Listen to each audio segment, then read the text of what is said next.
उत्पत्ति अध्याय 38। उन्हीं दिनों में ऐसा हुआ कि यहूदा अपने भाइयों के पास से चला गया और हीरा नामक एक अदुल्लाम वासी पुरुष के पास डेरा किया। वहां यहूदा ने शुआ नामक एक कनानी पुरुष के बेटी को देखा और उससे विवाह करके उसके पास गया।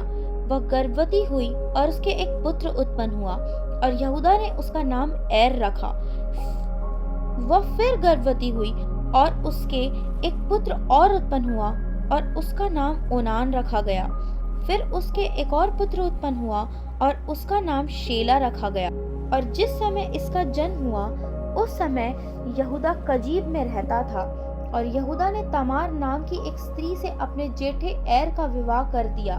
परंतु यहूदा का वह जेठा एर यहोवा के लेखे में दुष्ट था, इसलिए यहोवा ने उसको मार डाला। तब यहूदा ने ओनान से कहा, अपने भौजाई के पास जा और उसके साथ देवर का धर्म पूरा करके अपने भाई के लिए संतान उत्पन्न कर। ओनान जानता था कि संतान मेरी न ठहरेगी, इसलिए ऐसा हुआ कि जब वह अपनी भौजाई के पास गया तब उसने भूमि पर वीर्य गिराकर नाश किया, जिससे ऐसा न हो कि उसके भाई के नाम से वंश चले। यह काम जो उसने किया उससे यहोवा अप्रसन्न हुआ और उसने उसको भी मार डाला। तब यहूदा ने इससे डर के मारे कि कहीं ऐसा न हो कि अपने भाइयों के समान शेला भी मरे, अपनी बहू तमार से कहा, जब तक मेरा पुत्र शेला सियाना न हो जाए तब तक अपने पिता के घर में विधवा ही बैठी रहे। इसलिए तमार अपने पिता के घर में जाकर रहने लगी। बहुत समय के बीतने पर यहूदा की पत्नी जो शुआ की बेटी थी वह मर गई। फिर यहूदा शोक के दिन बीतने पर अपने मित्र हीरा अदुल्लाम वासी समेत अपनी भेड़ बकरियों का ऊन कतरने वालों के पास तिम्नात हो गया। और तामार को यह समाचार मिला, तेरा ससुर अपनी भेड़ बकरियों का ऊन कतरने के लिए तिम्नात को जा रहा है।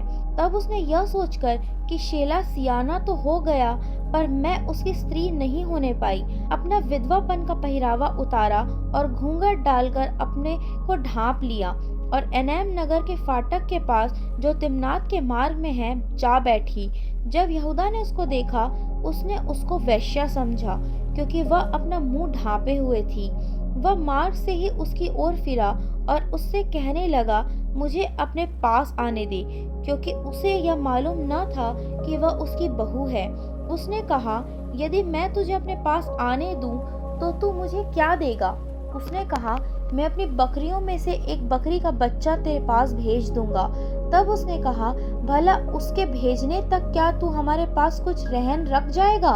उसने पूछा, मैं तेरे पास क्या रहन रख जाऊं? उसने कहा, अपनी मुहर और बाजूबंद और अपने हाथ की छड़ी। तब उसने उसको ये वस्तुएं दे दी और उसके पास गया और वह उससे गर्भवती हुई।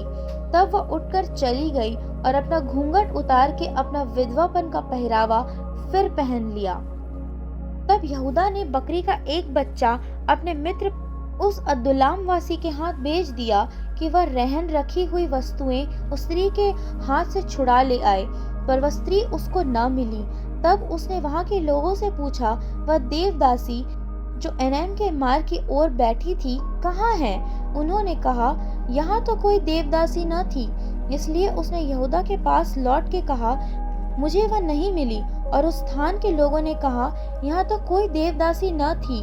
तब यहूदा ने कहा, अच्छा, वह बंधक उसी के पास रहने दे, नहीं तो हम लोग तुच्छ गिने जाएंगे। देख, मैंने बकरी का यह बच्चा भेज दिया था, पर वह तुझे नहीं मिली। लगभग 3 महीने के बाद यहूदा को यह समाचार मिला, तेरी बहू तमार ने व्यभिचार किया है, वरन वह व्यभिचार से गर्भवती भी हो गई है। तब यहूदा ने कहा, उसको बाहर ले आओ कि वह जलाई जाए।